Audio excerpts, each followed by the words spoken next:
युवराज सिंह को क्रिकेटर बनने का शौक नहीं था और सरफराज अहमद जो हैं उन्होंने बड़ी बड़ी बातें कर दी हैं पाकिस्तान क्रिकेट टीम की शिकस्त के बाद। इसके अलावा अब पीसीबी इन एक्शन हो गया और दिलीप ट्रॉफी जो है शुरू हो रही है। तो ये हाइलाइट्स हैं जिनके ऊपर आज हम डिस्कशन करने जा रहे हैं अपने व्लॉग में, और कुछ अनकही बातें, कुछ ऐसी बातें जो आपके जहन से गुजरी भी होंगी, आपने सुनी भी होंगी, लेकिन मैं चाहूंगी कि आपके साथ में जरूर शेयर करूं। तो युवराज जो है, यानी जो युवराज सिंह के फादर हैं, उनके हवाले से आजकल खबरें बड़ी गर्दिश कर रही हैं और वो बड़ा परेशान भी है उनके स्टेटमेंट्स को लेके। तो थोड़ी सी बात ज़रूर करेंगे उसके ऊपर, लेकिन सबसे पहले आपको बताते हैं कि पाकिस्तान टीम की बदतरीन शिकस्त के बाद शान मसूद ने एक प्रेस कॉन्फ्रेंस की थी और उसमें उन्होंने ये बताया था कि जी 10 माह से रेड बॉल क्रिकेट नहीं खेली और हमारे खिलाड़ी जो है वो थक जाते हैं, फिटनेस के इशूज़ हैं, मेंटल टफनेस के इशूज़ हैं। सो इसके साथ साथ एक और चीज़ भी, जहाँ हम ये कहते थे ना टीम डेवलप नहीं है, झगड़े चल रहे हैं, कप्तानी के मिसाइल चल रहे हैं, वहाँ चले ये बात भी अब पता लग गई कि जी हमारी टीम की इंडिविजुअल कैपेसिटी जो है उसके भी बड़े मसाइल हैं। इस हवाले से पीसीबी ने अब एक्शन लिया है और फिटनेस को मशरूत कर दिया है सेंट्रल कॉन्ट्रैक्ट से, और 7 सितंबर से लाहौर में फिटनेस टेस्ट शुरू हो रहे हैं। एंड आई वाज थिंकिंग कि इस फिटनेस टेस्ट के अंदर कौन कौन पास होगा, और अगर ये सारे फिटनेस टेस्ट के अंदर पास हो जाते हैं तो फिर टेस्ट मैच क्यों हारे, ये बड़ा क्वेश्चन है। मतलब लेट्स सी।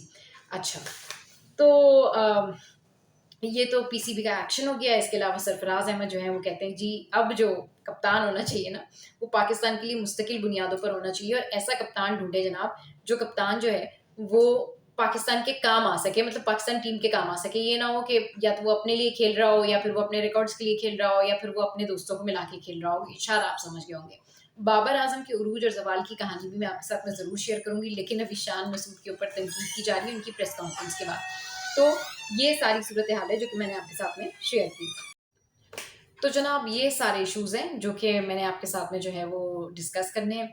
अच्छा जनाब, जो यूवी हैं वो अपने फादर की वजह से बड़े परेशान हैं, और यूवी की जो कुछ अनकही अनटोल्ड स्टोरीज हैं वो मैं देख भी रही थी। विक्रांत गुप्ता एक जर्नलिस्ट हैं, जिनका मैं देख रही थी ब्लॉग, उसमें वो बता रहे थे कि उनके फादर जो हैं he was very passionate about him, कि उनको शौक नहीं था कि वो क्रिकेट खेलें, लेकिन वो उनको मार मार के ज़बरदस्ती उन्होंने क्रिकेटर बनाया। और उसके बाद जिस तरीके से उन्होंने अपनी टीम के लिए खेला, दुनिया ने देखा उनके 6 जो छक्के थे, जो सिक्सेस थे, वो कोई नहीं भूल सकता 2011 में। लेकिन पता नहीं क्यों उनके दिल में शायद धोनी के लिए बहुत सारी जो है वो हेट है।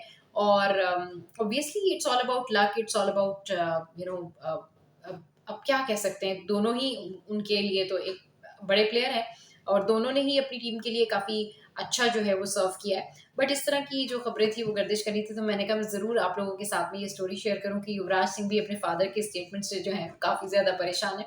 और उनके फादर यही कहते हैं कि just because of Dhoni Yuvraj Singh का जो करियर है वो शॉर्ट रहा, और वो और क्रिकेट खेल सकते थे, लेकिन उनके साथ जो है वो सीनियर प्लेयर्स ने जो है वो सियासत की या दीगर उनके इशूज थे। बट आई थिंक अल्लाह रब्बुल इज़्ज़त ने जिसको इज़्ज़त देनी होती है उसको कोई रोक नहीं सकता। और मेरे ख्याल में ये दोनों प्लेयर्स जो हैं इनके इंडिया के, इनकी आवाम के लिए तो ऑब्वियसली ये स्टार हैं, लेकिन धोनी का करियर लंबा चला। और बात वही है कि उनके फादर के हवाले से वो खुद भी परेशान है कि वो ऐसे स्टेटमेंट क्यों दे देते हैं।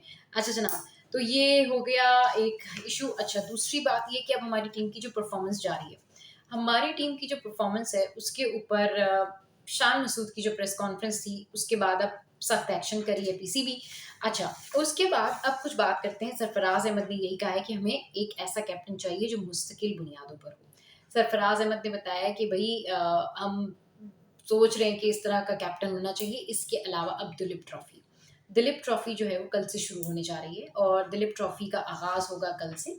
और ये एक डोमेस्टिक सेशन है इंडिया में, डोमेस्टिक सीजन है जिसमें 4 टीम्स हैं, team India A B C and D. और इसके जो कैप्टन्स हैं उसमें ए से हैं, टीम ए से हैं शुभमन गिल, अभिमानव, इनका नाम बड़ा मुश्किल लगता है मुझे। इसके अलावा ऋतुराज हैं टीम सी से, इसके बाद श्रेयास अय्यर है। अच्छा जनाब, ये लोग जो हैं वो कैप्टनसी कर रहे हैं, और तकरीबन 4-4 जो है वो इनके मैचेस हैं।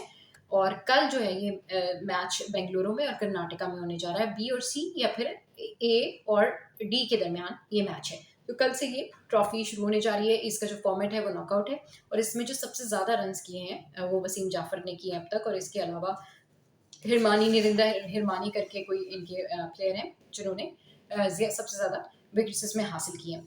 तो कल से ये ट्रॉफी स्टार्ट होने जा रही है and I am very excited about it, क्योंकि कल से जब इनकी ये ट्रॉफी स्टार्ट होगी, ये इनका सीजन, डोमेस्टिक सीजन स्टार्ट होगा, और आई थिंक इस तरह की कई सारी चीज़ें जो है वो होनी भी चाहिए, ताकि इससे जो नया टैलेंट है वो भर के सामने आता है। एंड आई विश कि हमारे जो डोमेस्टिक सीजन होते हैं उसमें भी जो ज़बरदस्त परफॉर्मर हैं वो परफॉर्मर भी आगे और निकल कर सामने आए। तो ये ट्रॉफी स्टार्ट होने जा रही है। इसके अलावा मैंने आपको एक और न्यूज़ भी देनी थी कि राहुल द्रविड़ जो हैं वो he could be a coach of Rajasthan Royal in 2025 season of IPL. तो उनसे कांटेक्ट करने की बहुत कोशिश की थी एएमआई ने, यानी मुंबई इंडियंस ने, जब वो पेरिस में थे, पेरिस ओलंपिक्स के लिए वहाँ पर मौजूद थे। लेकिन इतलात यही है, रिपोर्ट्स यही हैं कि राजस्थान रॉयल जो है उनके साथ में उनका कॉन्ट्रैक्ट ऑलमोस्ट हो जाएगा। भी उनका कोई पेपर वर्क नहीं हुआ, कोई कॉन्ट्रैक्ट नहीं हुआ, but Rahul Dravid will be a coach and he can be a coach, not confirmed, but इस तरह की खबरें हैं कि he can be a coach of Rajasthan Royal in 2025 IPL season. So इस तरह की खबरें हैं। इसके अलावा जो लेजेंड क्रिकेटर हैं वसीम अकरम, उन्होंने भी यही कहा है कि भई अब टाइम है कि टीम को सुधार लिया जाए। इससे पहले भी कई दफ़ा कहा गया, लेकिन ऐसा कुछ नहीं हुआ। तो अब जो इंडिविजुअल बातें हैं ना, वो सारी सामने आ गई। अब पहले तो हमारी टीम में ये इशू था कि टीम जेलअप नहीं है, केमिस्ट्री का इशू है, कैप्टेंसी के इश्यूज हैं, बट राइट नाउ अब हर बंदे की इंडिविजुअल कैपेसिटी भी पता लग गई है। और सबसे बड़ा क्वेश्चन यही है कि 7 सितंबर को जो फिटनेस टेस्ट होने जा रहे हैं, बकौल शान मसूद के टीम को फिटनेस के इश्यूज थे। तो अगर 7 सितंबर को जितने भी क्रिकेटर जो हैं वो ये टेस्ट पास कर लेते हैं, तो फिर उनके इश्यूज ये वाले टेस्ट मैच में शायद फिर कोई और इश्यूज होंगे जिस वजह से वो नहीं खेल पाए। Let's hope for the best. और हम लोग क्योंकि क्रिकेट को पसंद करते हैं, क्रिकेट को प्यार करते हैं, सो वी वांट कि हमारी क्रिकेट आगे बढ़े, और हम इसी तरीके से जो है वो आपके साथ में पाकिस्तान की क्रिकेट के हवाले से अच्छी खबरें शेयर करें, और दुनिया में भर में जो क्रिकेट है वो प्रमोट होती रहे। सो टाइम शॉर्ट है, मुझे अपने बुलेटिन के लिए जाना है 12 बजे के। सो आज के ब्लॉग से फिलहाल इतना ही। आपने ज़रूर बताना है कि what do you think on that about tomorrow Dilip trophy and also Pakistan cricket, जो हमारे प्लेयर्स की परफॉर्मेंस है उसके हवाले से ज़रूर कमेंट कीजिए।